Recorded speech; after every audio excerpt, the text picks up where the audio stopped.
on a tropical beach, an ocean away from what was once the strip mall of the damned. Past the palm trees and ramshackle hovel. Beyond the lifeboat wherein Brother Methuselah had reassembled the society podcasting equipment. A secret society assembles to scrutinize those films rumored to drive viewers to madness and dissolution. Draw closer, dear listener, and let your trembling ears sup upon the eldritch knowledge of the Cinemania Society. We, the fellows of the mental harm, do convene to judge offering cinema worthy of our esteem, or whether it should be cast down as worthless hokum. Let's don our coconut shells in judgment. Oh, bugger, I lost my coconut. I still can't believe Clark Nova just bailed on me. Just because he had founded his own cult of insect stationary creatures? Did I mean nothing?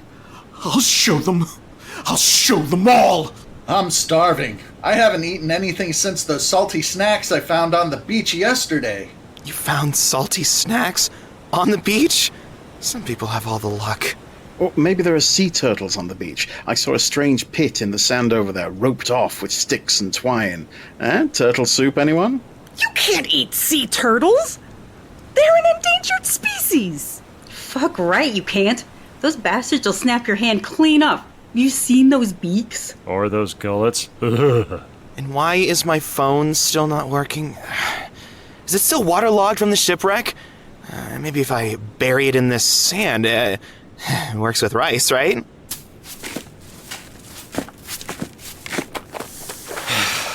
Zach, what are you doing running in and out of the waves? There have to be crabs on this beach. Any shipwreck movie you can think of. Heart of the Sea, Mysterious Island, they always find crabs to eat.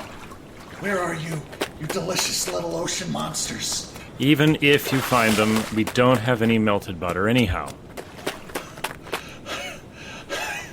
I just need a minute to catch my breath under this palm tree. Ouch! You crusty crabs! Where did you come from when I get my hands on you? I think it's scuttled away under that tree root. Not much meat on it, though. A sea turtle, on the other hand... I said no! If we don't eat soon, we're going to be endangered. With our lack of sustenance, this society is rapidly losing its grip. Perhaps moving on to judgment will help us maintain our sanity. I'll allow it. Inquisitor Ethan, you seem to have more wits about you than the other members. You can begin the judgment. Me? Yes. Okay, that's funny, because I think I might be the hungriest, but oh well. Okay, so I've seen this movie a few times. I really like it for a number of reasons. I really more like talking about the movie, and movies about this movie or inspired by this movie more so than this itself, although this is an excellent example of cinema and cinema history. So, I very much enjoy... I feel like that's how you feel about all movies. Well, in particular, this movie I like because there's a documentary about the making of the Island of Dr. Moreau from the 90s called Lost Soul, which is about Richard Stanley. Oh yeah, I think we've touched on that before. Yeah, the making of that film was a complete shit show. It was also Marlon Brando's last film, if I'm not mistaken, and there's a lot of fun, weird stuff that came out of that. But anyway, so I just wanted, the thing about this movie in particular is it has a very iconic scene. One that has resounded down for, at this point, 90 years. And it's the one where Moreau steps up, bashes his gong, cracks his whip, and then demands, "What is the law?" And then all the beast people rear up and chant the law. And it's a chilling scene. People have seen this. I think it was even done in, they parodied it in Muppet Babies or something. They did. Oh my God, they did. Yeah. It's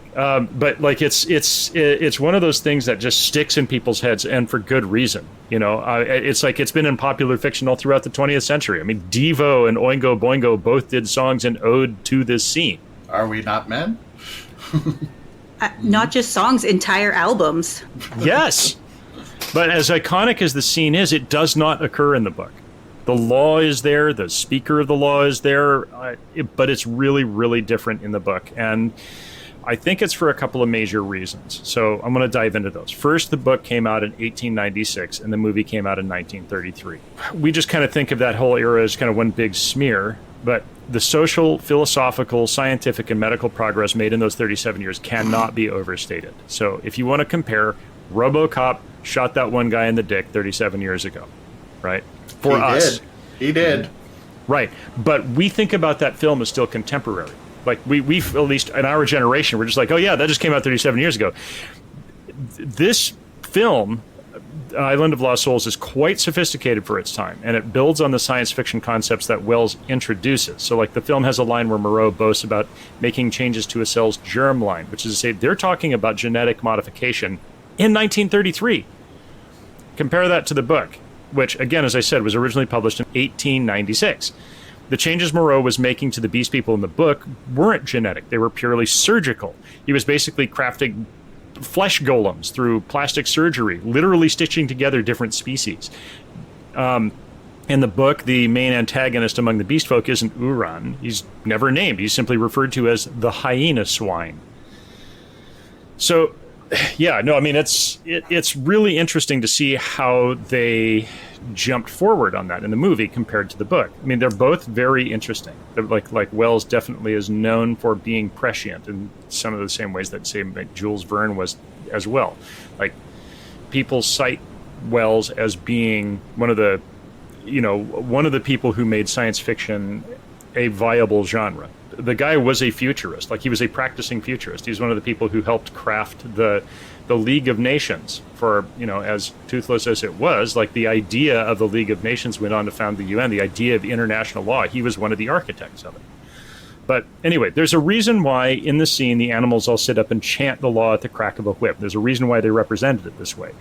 The screenwriters and people at the time were clearly studied. You have Pavlov's studies with classical conditioning, where he conditions a dog to salivate at the sound of a bell. There were the early behavioral psychologists like Edward Thorndike and John Watson were studying how people and animals learn, what they call the conditioned reflex. And those theories that they built around the time this movie was made were later revised by B.F. Skinner in the 1950s into the operant conditioning model of behaviorism, which is and remains the foundation of all professional animal training today. Compare that to when Wells wrote the novel. Psychology barely existed as a discipline. I mean, we're talking about Sigmund Freud and psychoanalysis, no integration with other schools of thought on learning and behaviorism, just, the idea that behavior was linked to experiences. H.G. Wells had a very different take on the speaker of the law. He was more like a priest kind of character who squatted all day in this squalid hut chanting the law like biblical verses, and the beast folk were expected to go sit with him every day and recite the law with him. It was also described in the book much longer and duller and harder to remember, and the main protagonist, Prendick, I know his name's different in the movie, Parker, but at one point when he escapes Moreau, he ends up with this village with the beast people before he knows what's actually going on. He just kind of sits there with them in the hut and chants along the law, tunes out most of it. But it's not like this, these simple, easy to remember things repeated at the crack of a whip. And I think that was actually a much smarter way that they did it in the movie. It doesn't have the same connotations, though. The whole function of the law in both book and movie are key features, but in different ways. So in the book, and again, the way the law is represented, you have to remember at the time, Marx, Bakunin, Nietzsche, these were all people who had risen into public prominence as philosophers and sociologists.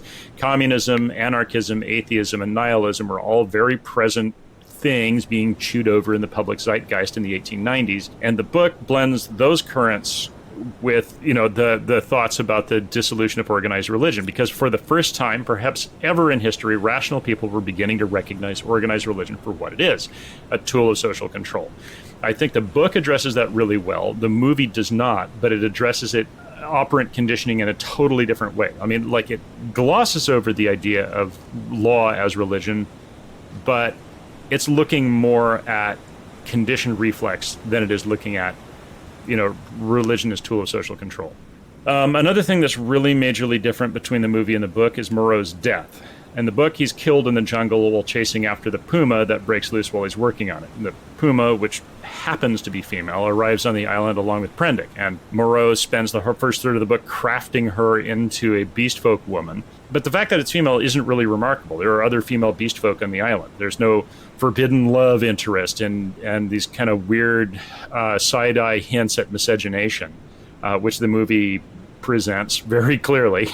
They don't directly say the word miscegenation, but there's a lot of heavy hinting at it. Well, that is one of H.G. Wells's things going on in the book. Like, what's his name? Moreau is plotting to have them sleep. Oh yeah, totally. But yeah, well, I mean, it's definitely not as big a thing, or I think I would have picked up on it. And Moreau was pretty much crafting the first furry. Oh, yeah. But anyway, the novel presents Moreau's death as almost accidental, as opposed to this is a thing caused by the revolution of the beast folk.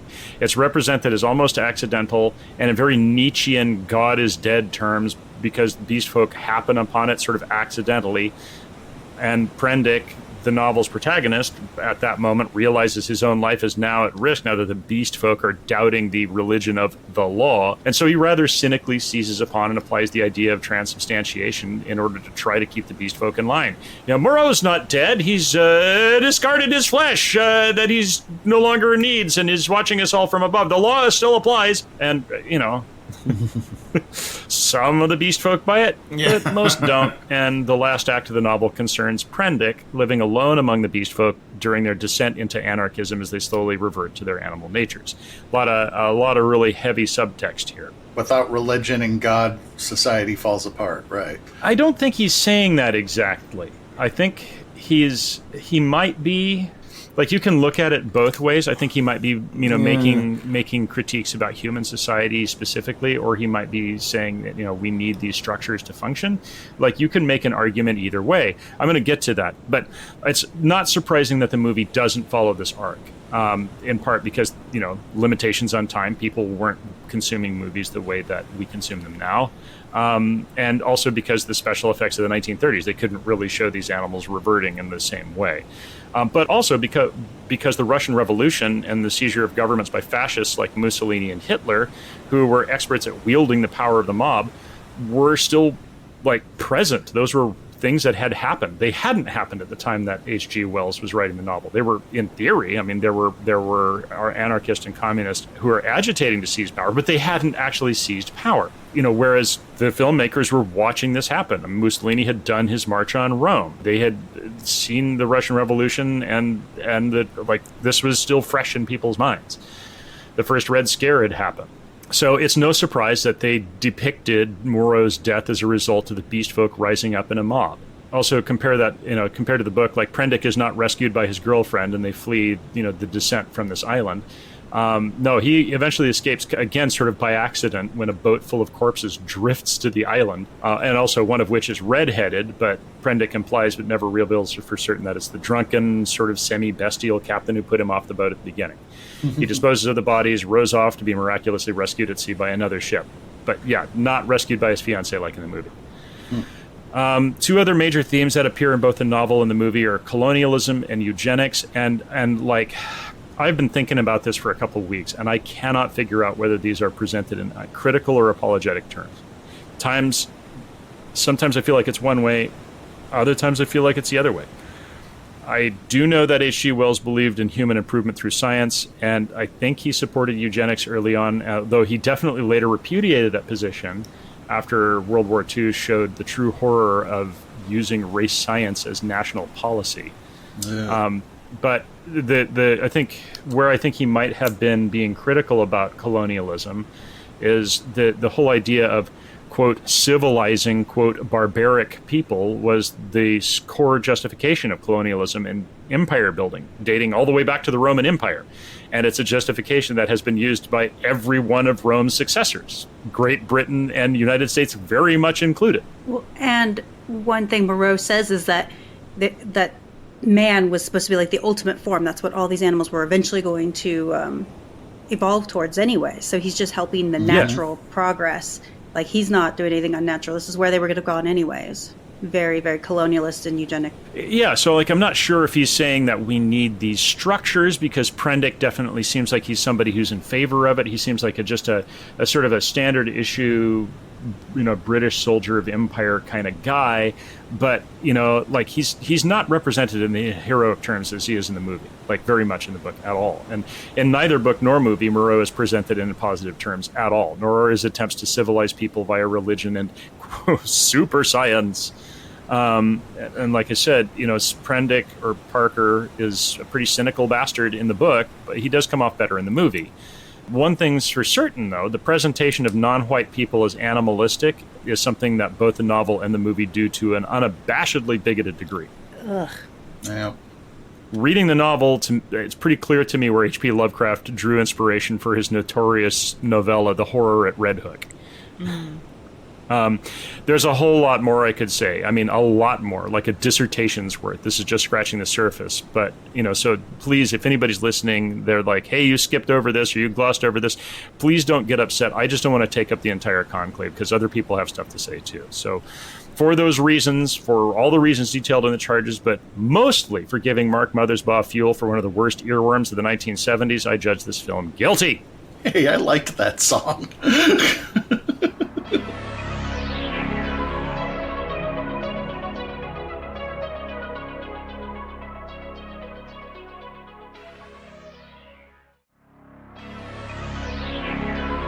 Zach, go ahead. Me? All right. Yes. Okay. 100 years ago. It blows my mind that we can watch films now from 100 years ago.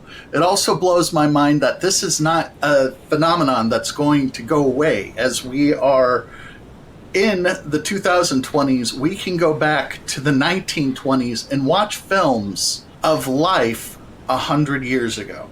Now, this film's not quite 100 years ago, but it's close. It's what, 92 years ago? Yeah, it's 92 years old. I mean, that's crazy. What's also crazy is there are people still alive when this movie was released. Watching this movie, I had a little trouble staying awake through it. I actually had to watch it 3 times because I fell asleep twice, which is funny to me because it's only an hour 10 and I'll watch 3 of the Lord of the Rings director cut films back to back, and not have an issue.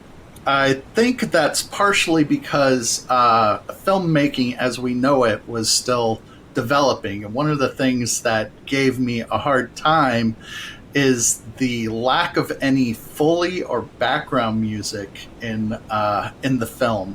So there's just these long swaths where there's literally no sound at all. Yeah, no, it's true. I mean, back then they hadn't invented John Williams. Yes, they were putting together a plan for John Williams, but he had not quite been perfected yet. But they had Foley and they had background audio. They just didn't have a soundtrack. They didn't have music to go along through everything like we have become accustomed. Which is interesting to me because before talkies, there was the organ player and instrumentals playing in the background of many silent films just to fill that void in the better theaters at least. So. And also, due to radio, there was Foley for many radio plays.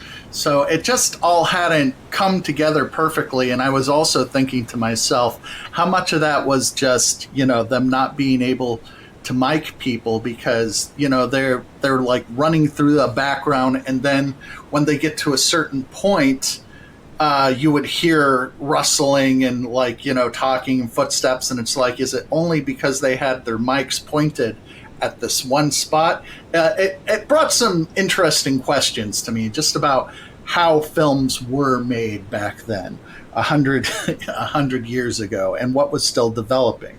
The other thing that was really interesting to me is that the version of this movie that we have watched right now, the uncut version, was not released here in America for about 90 years. This film was considered so extreme that they had to cut out large sections of it for it to be released in Europe and the United States, actually. And that cut version got an X rating. Isn't that crazy? They didn't have a rating. Well, yeah. And even that, the cut rating didn't get shown in UK until, 1958 or something? Yeah, something like that. I mean, this movie was considered extreme. And, and it's not for the reasons that you think. I thought initially it might have been because they thought Jaguar Girl or Panther Lady was too susky, risque in her, little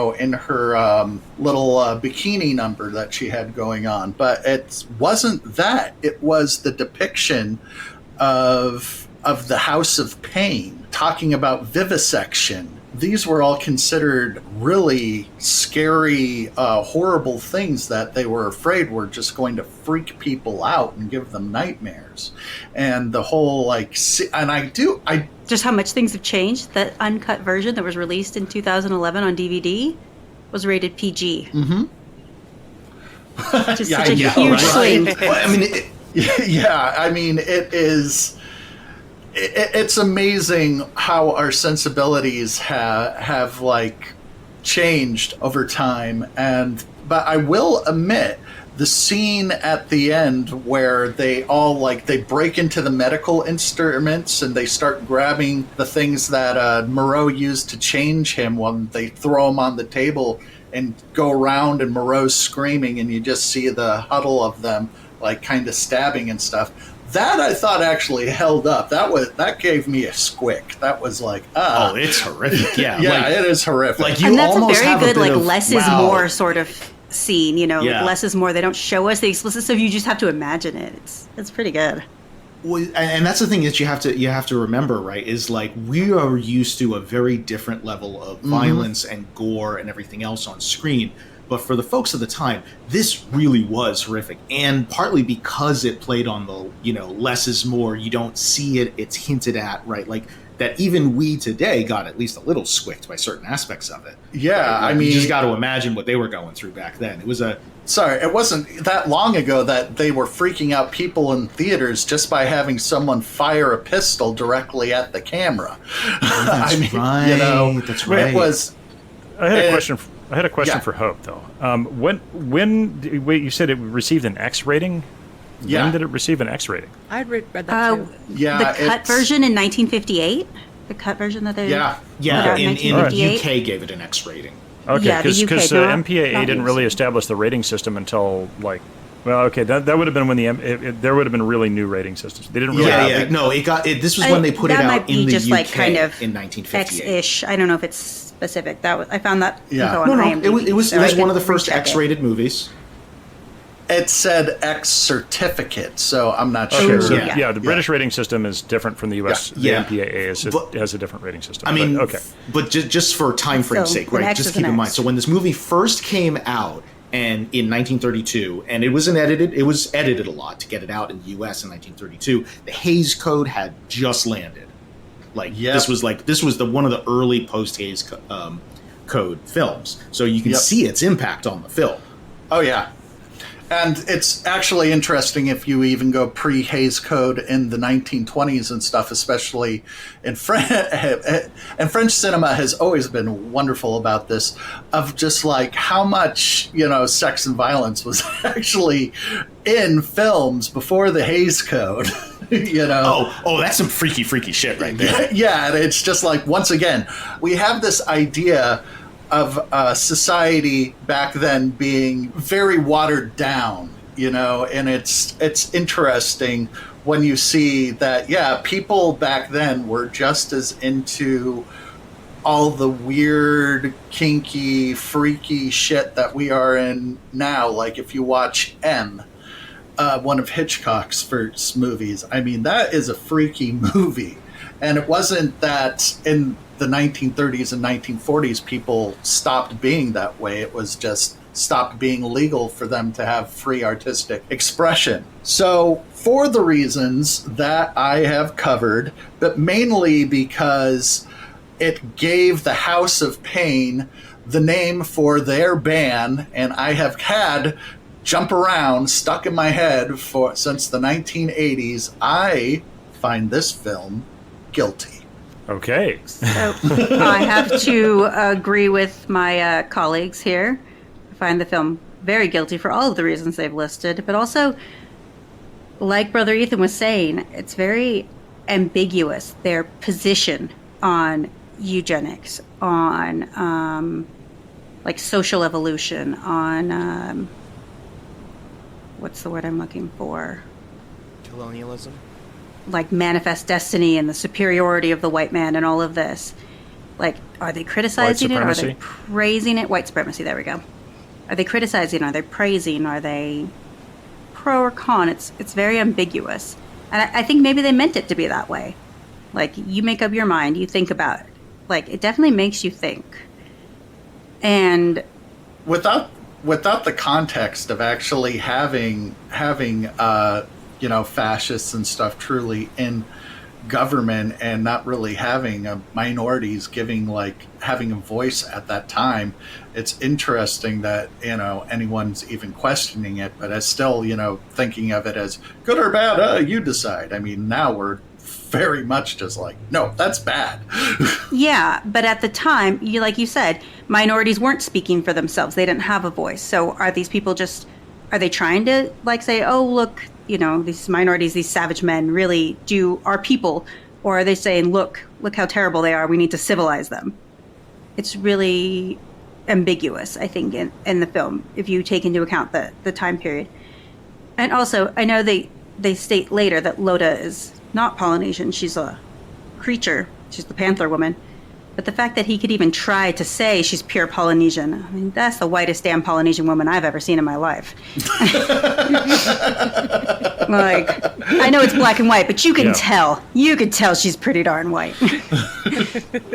Well, I have a friend who would be bitterly incensed at that. Like, she would be really, really pissed. Well, and rightfully so. I mean, it's straight up yellow face. Like, I mean, it's black and white, but like you can see from the way they painted the eyebrows and like shaped the eyes that they're they gave her big old bushy eyebrows. It's not that far off from John Wayne and Genghis Khan. I mean, and that wig they had her in was pretty damn awful. Yeah. I'm sorry. Go on. They were doing yellow faces recently as the 1980s. Mm-hmm. Oh yeah. Breakfast at Tiffany's, they had yellow face. I mean, so many movies that we think of as classics. Remo Williams, The Adventure Begins. Remo Williams, yeah. I love Remo Williams. He won an Oscar for that. For his yellow face performance. Yes. That's Joel Grey. And like we were saying about the ratings changing and stuff, it just shows kind of the change, how our views of everything, how we perceive things just changes with time.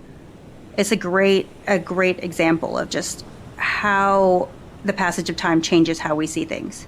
I mean, I was trying to explain it to my mom, and I was like, all those songs that were like hard rock and really, progressive in the 80s, they're on the soft rock adult channel, radio stations now.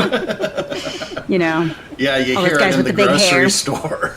Hear the Muzak cover of "We're Not Gonna Take It." Yeah. It's not even that. I hear like RuPaul. I hear RuPaul in the grocery store now. It's like, and in some ways, those can be great things because we're getting more progressive, and they can be terrible things because we're getting desensitized.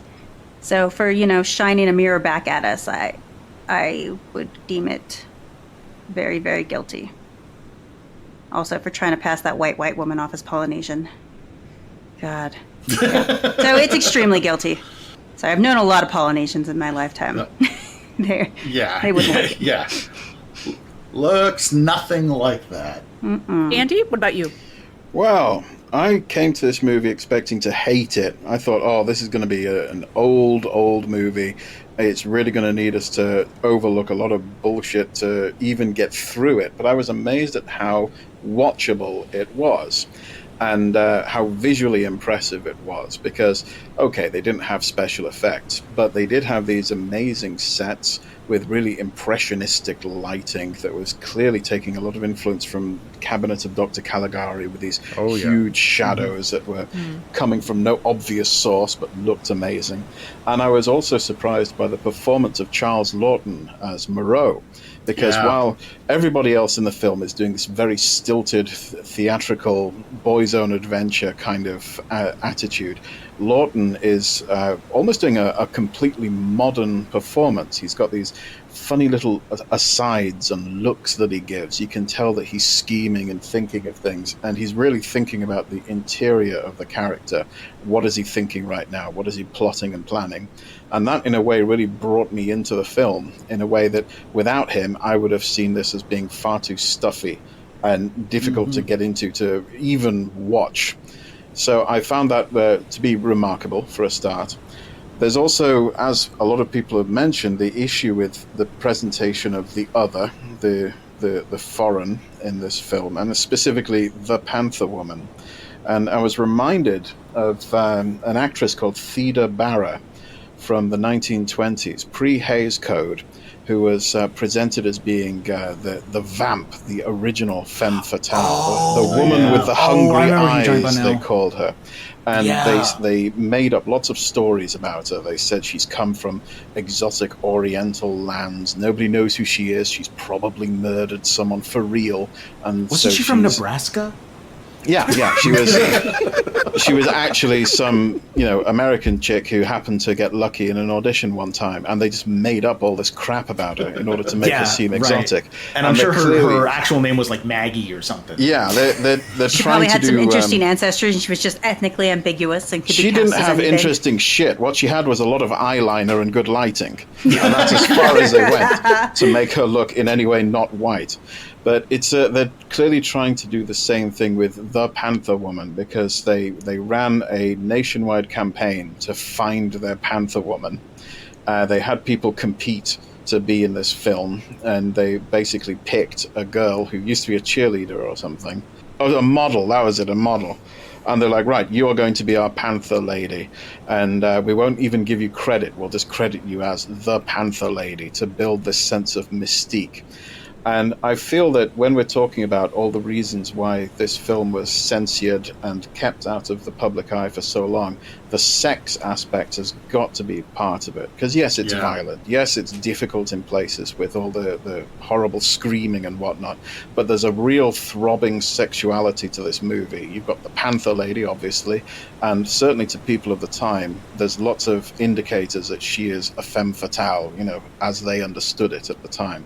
A sex pot, a temptress, a destroyer of men. I hate to agree with Andy, but why? Yes. There's also very heavy implication that Moreau is gay, like very much. I was coming to this. Yeah, This is part of Charles Laughton's performance and the way he's giving you the interior of the character, because he's living alone with his male best friend. He's created a woman, but he doesn't personally have any sexual attraction to her, but he sees her as being sexual and wants to explore that, but he needs another man to do that because he isn't going to himself. There's definitely an implication there. You also can't ignore the throbbing sexuality unspoken between the sea captain and Parker.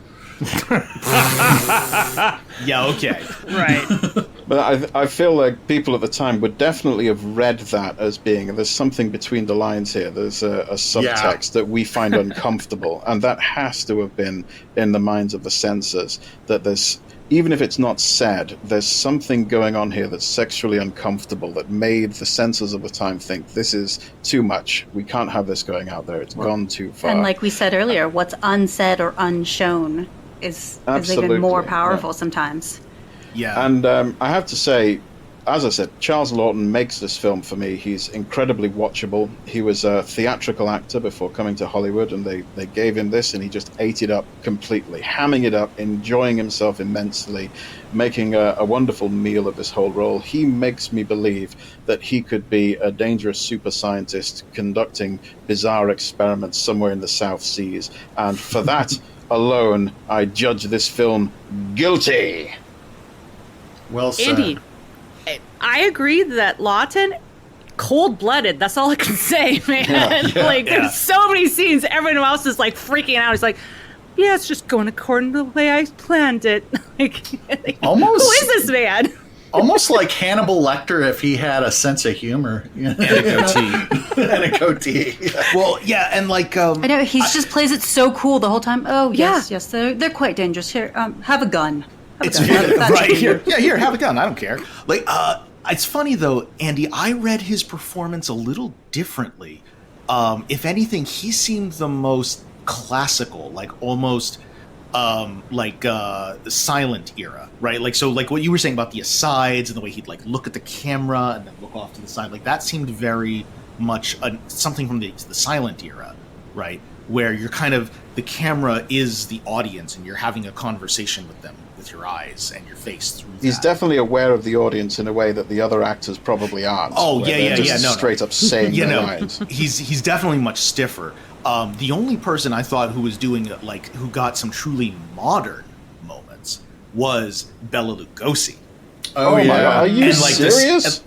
Yeah. Hear me out on this. So, like, because, and he also, and it's like, yeah, Lawton was amazing. He rocked this movie. Except when Bela Lugosi shows up, every moment that Bela Lugosi is on screen is just like, and now this movie's mine for 60 seconds. And it's almost like the cinematographer knew it. He gets the only modern camera angles, too. He gets only the modern close-up. Actually, he gets a modern close-up. We get some modern close-up. He gets a couple of old-school close-ups, but like the way the camera comes down very dynamically at him for those like angles when he's got his arm out, like, the law of man! You know, like, really modern stuff. I kind of feel like maybe they were working around the makeup with them that wasn't great, and that was the only way to make it seem good was to judge the angles carefully. Lugosi was the last one cast on this film, and he only took the role because he was going through bankruptcy. They paid him less than everybody else because he had very few lines. He was going through bankruptcy, and that's how they got him. Otherwise, I think before, had they done it earlier, he would have been too big for this, you know? But then he was in a place where they could cast him for such a small role. Okay, that makes a lot of sense then. So probably, I didn't know that. So that explains why his role is so small, but also why his is almost like it's shot differently. So they probably shot him last. Okay, maybe. I don't know that, but I'm sure like they didn't want to cast him and like overshadow everybody else either. You know. Yeah. How does that play into your judgment, if at all? We'll find out come the interlude. Or no, after the interlude.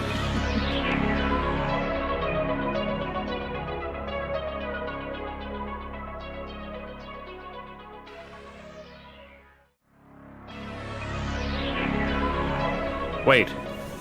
Where's Daniel? He was here just a minute ago. I'm not sure about Brother Daniel, but there is something urgent I need to show you. Well, I certainly don't need to see any shows from you. Blech. But it is really quite important. Yesterday, when I went up the beach, past the third palm tree to the left to gather some driftwood for your shelter, I found... This is really boring. Can you please stop talking? I know a way to shut you up, you scrotal nightmare. Cannibalism has gotten a bad rap, I say. Perhaps we should give it a try. Then we can finally be rid of Brother Methuselah in a stew. No, absolutely not. We need someone to carry the broadcasting equipment. But besides, he'd be far too tough and stringy. And gamey. And just smell it. Ugh, it's a pungent mix of mothballs and ointment. Wait. Is that Profligator Daniel coming out of the jungle? With a spear? Are we back on? No! Just asking. Profligator Daniel, what are you doing with that very pointy stick? I refuse to let Clark Nova abandon me. If he won't return willingly, I'll bring him back on a spear, sharpened at both ends. No one is spearing anything until we finish this judgment. Now, give me that. Sorry. Not sorry. Alyssa, you can continue our judgment. Any objections? No, we better listen to the lady. Yippee! Don't argue with a woman with a pointy stick.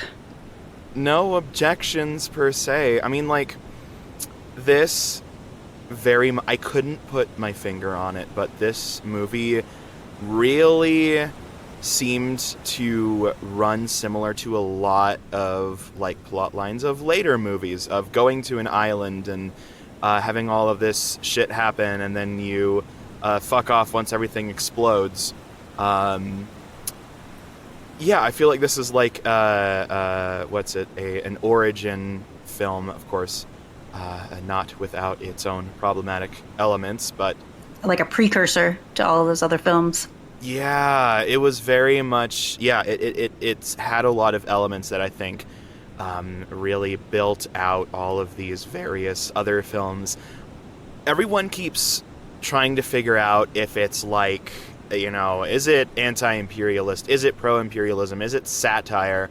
I'm going to come out and say that it is as problematic and as 1930s as it is. I'm going to say it is anti-imperialism. And the moment that really sold it for me was when the main guy, what was it? Peters? Oh. Parker. Yeah. Parker. You mean Anyway. Parker, Yeah, let me Pepperdine, take that back. Pendrick, whatever. Yeah. The moment that Prendick in the sold it book, Parker in the movie. Okay. But yeah, the moment that sold it for me was Parker taking Dr. Moreau's tea and like beating him over the head with it. That's what sold it to me, that this was definitely more skewing anti-imperialist rather than like more ambiguously so. And yes, this is 1930s, and yes, there's a lot of really horrific tropes in here, but I think that's definitely like the moment where it's like, okay, fuck this guy. I'm sure everyone already talked about, we probably ad nauseum talked about white saviorism a little bit. It was very, very classic 1930s island excursion. What else do you do on an island other than get into trouble so that nobody can see you? Yeah, other than exactly. Excurge. But yeah, and then you leave the island while everything's exploding, because that's just how it goes. It's Because you're the white savior. You're done saving them, so there's nothing left to do except just blow up the island and walk away. Are you saying flee the scene while everything explodes behind you? We don't know what you're talking about there. That never happens to us. Shut up. Plus, you're so cool you don't even turn around to look at the explosion. That reminds me of Forbidden Planet, actually. Except it was the whole planet that time. Forbidden I feel Planet. Like Forbidden Planet reeks more of white saviorism than this movie does. This is more like, reaping the rewards you have sown, and then Parker was more like standing by and watching what happened as, and then was like bailing when everything was melting down around the mad doctor's head. Absolutely. I think, Alessa, you're onto something, that this movie is trying to make a point about colonialism, amongst other things. It does undermine itself somewhat with just classic 1930s white savior storytelling. It can't help itself. He bashed Moreau over the head with a tea set because, well, it's fine that you did this to all these other creatures, but to a woman? How dare you? But please continue. Point. I think, Alessa, you're really onto something. Please continue. This is like the very beginnings of where I guess the proverbial cracks were starting to show, and then it's just like I don't know. I'm trying to find the words, but it's very much like, you're trying, you're getting there. The point is probably, a few leagues off, but, you're working toward it. And that's what we're here for. 90 years later? 90 years later, like, good job, guys. You tried. It was an attempt. I also love that Parker was very much like, this can play into the white savior narrative, but it more played into the what we sometimes say in the queer community as what the bimbofication of the male main character, where he's just kind of cluelessly going through this whole ordeal and just kind of thrust into the, oh my god, this is so fucked up. How did I end up here? I was just in a shipwreck, man. I don't know what the fuck is going on. And I, out of all like main characters in these kind of narratives, I think Parker is actually one of my favorites, because he's genuinely like pretty kind, genuinely pretty fucking clueless, which gives him a pass on quite a few things. So you're saying he's just kind of a himbo? Yeah. Well, I think that's also a good point too, is because I can't think of any movie that I've seen pre 1960 something where the male main character is rescued by his female love interest. Like that happens in this movie. I mean, so that, and as you said, the sort of the anti-colonialist mindset on this really explains a lot as to why this movie got banned in so many places in the Western world for, big sections were cut out of it until like the 2010s. They did start with Ruth trying to rescue him, but then they walked it back, and he had to rescue Ruth from the creature. Iran? Well, they can only go so far with this, Hope. I mean, right. She still had to be. When could a woman ever effectively rescue someone? But the attempt is, innovative. Is admirable. And like he's Alessa was saying, certainly, baby steps, right? Baby steps. They had an attempt was made. Baby steps, baby steps. He's definitely a very passive hero, because he just gets plucked out of the sea and just from that point on kind of just goes along with whatever's happening to him and just moves from one event to the next. And it's just like, oh, this is happening now. Oh, I'm on an island now. Oh, there are these creatures here now. And just moves from thing to thing to thing. Yeah, it's reacting. It's like creatures. Yeah. It's like a tabletop one-shot. Shit just happens. Back to the himbo thing, it would explain why when his fiance finally shows up, he doesn't just say, let's get the hell out of here. He's like, I gotta pack. Like, dude, what? He has to pack. Right? Come on, give him a fucking break. Leave your white linen suit stunning. and get the fuck out of Dodge. It wasn't even his. It was a loaner from Montgomery. Well, then he needs to preserve it even more. Come on. Does he really care about Montgomery? Is it like a love gift? There's a lot of kind of low-key gay references in this movie. Or in the case of Moreau, high-key gay references. I was about to say low-key? Yeah, I kind of got that as well, very much so. Yeah, especially with the whole, like, classic... actually, you know what? No, I'm not going to use the word classic because that's annoying.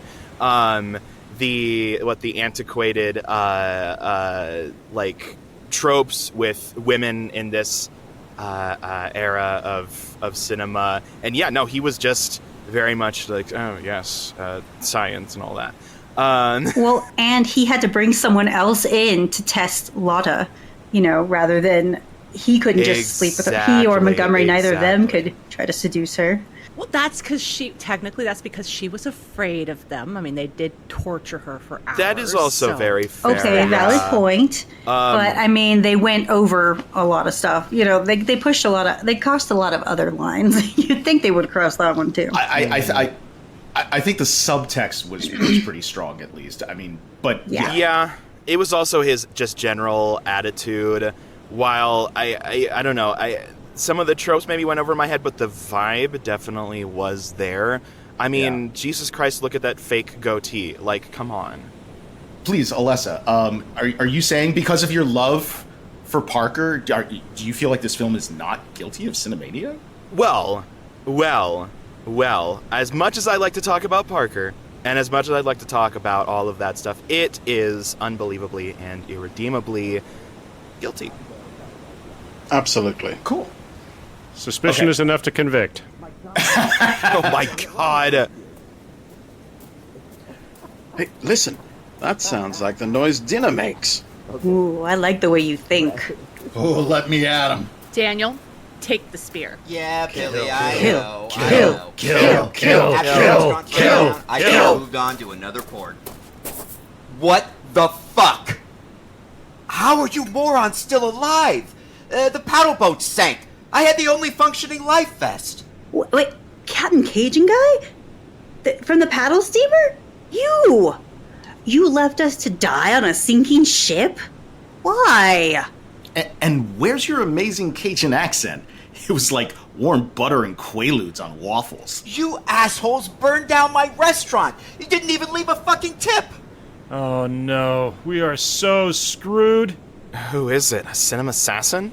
It's the waiter from the pirate bar. Oh. And also our recent boat captain. I totally knew that accent wasn't real. You might just be right about that there, little lady. That restaurant was my retirement from a life at sea. Surely you still aren't mad about the all-you-can-eat shrimp. It said it was bottomless. Who am I to read the fine print? Call me Shirley again and I'll keel haul you, boyo. Oh, shit. Because of you idiots, I had to flee my burning, sinking restaurant when the cops arrived. I knew there was a reason we left before the aperitifs. So I liberated a paddle steamer, chugged over to the Big Easy, and waited for my revenge. Because it was only a matter of time before you idiots ended up in Nowlands. Diabolical much? Exposition much? Liberated a paddle steamer? It's the only other job I was qualified for. That's certainly a limited skill set. Pirate. Don't you take that tone with me! I'll buckle your swash so fast it'll make your head spin! Okay, jeez. But then that storm ruined my plans to maroon you on a sandbar, and I ended up shipwrecked with you all in Puerto Rico, when everyone knows the best rum is Jamaican. I thought it was Dominican. We're in Puerto Rico? Que buena. I thought I'd be safely away from here. I thought you'd all be doomed. But here I am again, a waiter at another lousy waterfront dive, serving drinks. Oh yeah? Well, speaking of which, could I get a dark and stormy Daniels? You can get a fuck off! Ooh, what's in that? Look, we're not responsible for your career choices. I'm not gonna let you get away with it, screwing everything up again. This time, me hearties, you won't be able to cut and run. Why does everyone want to stab us all the time? It's so Freudian. Avast, ye scurvy lubbers! Ah, what the hell is that? Hey, Danny boy, is this guy hassling you? Get him, Clark Nova. Yeah, me too. Come here, you. I want to crawl all over your face and whisper sweet nothings in your ear.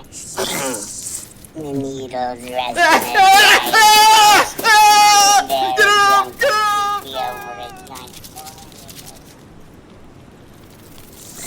Oh, Clark Nova, who's a good abomination? Is it you? It's I'm a you. good boy. Yes, you are. Yes, you are. You know it, Danny Yeah, boy. you Tickle me, tickle me, tickle me, tickle me, tickle me.